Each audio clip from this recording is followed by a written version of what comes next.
Hello guys, on today's video I will be replacing the rear pads on a Nissan NV300. So what we need for today is we need 13mm socket or spanner, 15mm spanner. I'm being told sometimes you need a 16. You need a new set of brake pads obviously, and you need torque wrench for taking the wheel off, and you need a 19 socket. So 19 is for getting the wheel off. You can see I have the wheel off already. So basically take your cap off, and then take your wheel off. There's the cap, there's the wheel.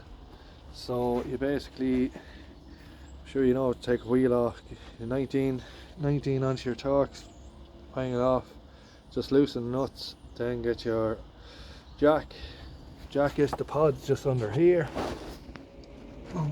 Not on the sail, just behind the sail there's a pod for to sit, and then I've also put an axle stand under the brace, you know it there, just for extra support, just in case it was to give wet.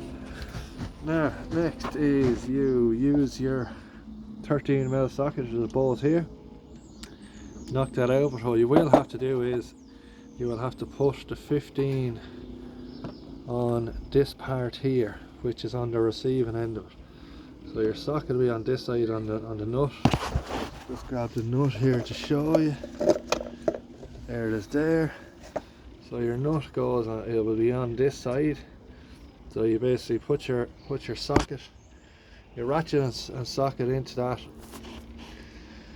and put your spanner on the other side, the 15 on the other side, and then whack it over, and then that'll loosen the top section. You only need to loosen the top section, and then what you do is you get the spanner between here, between that part at the top, and obviously where the pads sit, and pull it down, prise it down. There should be enough give for it to pull down with just the spanner. Now as you see, I have the pads out. Pads are already out.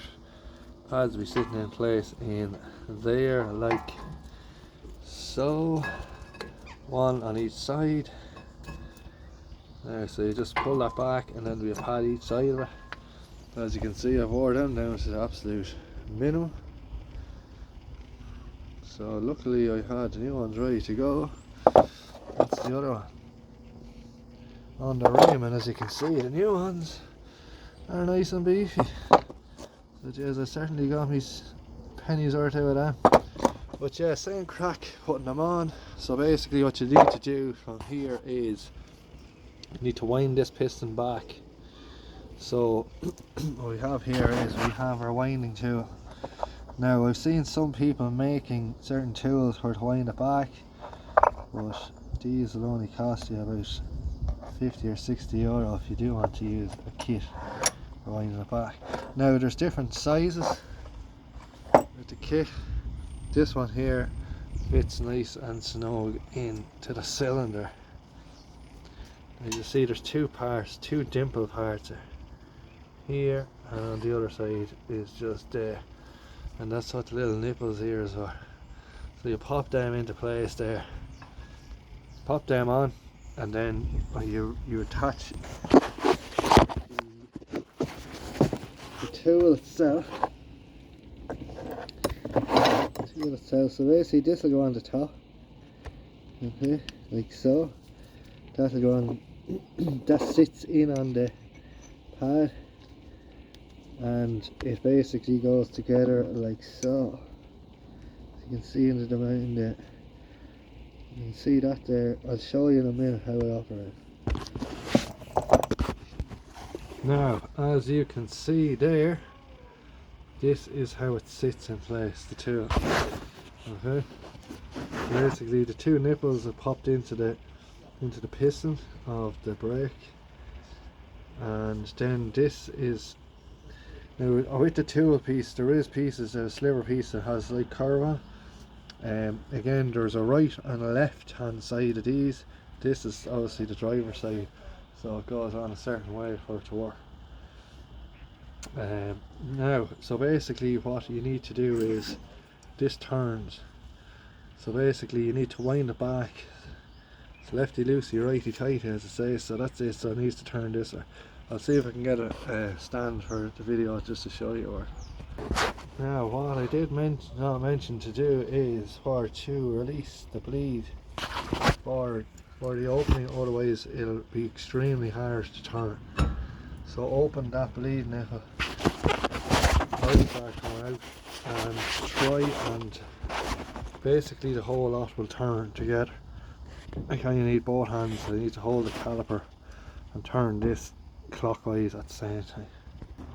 Now as you can see here, this is what's going on. So what I need to do is loosen this, the bleed nipple, as I said to you a minute ago, anti-clockwise, just open that, and then here it is being turned. Turn this clockwise for 20 minutes. So you will have to turn this, keep turning this as well as this, for the cylinder to go back. Every turn or two you'll have to rejig. And it's about turning, putting the piston back in. You have to wind it back. That's it. Now, as you're winding it back, you might notice the rubber starting to corrode, or not corrode, it's just starting to turn on itself and whatnot. Just go back ever so slightly and it'll pop in back into your real position. We're nearly done here now. Now when you get to fully open, as in the piston all the way back, you will have to use instead of having to wind this back, in theory you're going to pull this out and doing so you have to just get this and turn it to loosen it to bring it inwards.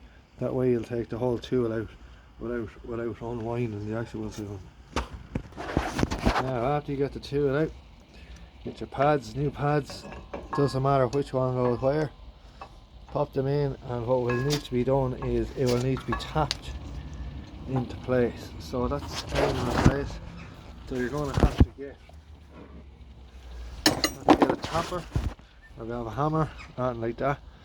Even a spanner would do, just to tap it into place. As you can see there, it's moving. Just make sure it's all the way in, so as it's in line with the rim here, as in the old shape. Make sure it's rubbing on that point, top and on the bottom. That seems to be aligned pretty well. Yes, that's good. Same on the inner side, and then we'll be back. There, if you have a small bit of grease, just put some on just around the bottom here roughly, and put some on the back and all the way around, just for the help the caliper slide into place. And same with the far side. Now you can put some on the piston here, just so as the rubber doesn't get damaged when you're putting it back in. Might be helpful. Some people mightn't agree with me doing this, but in some cases I think lads use copper grease. They're just silicone grease, so it should be fine.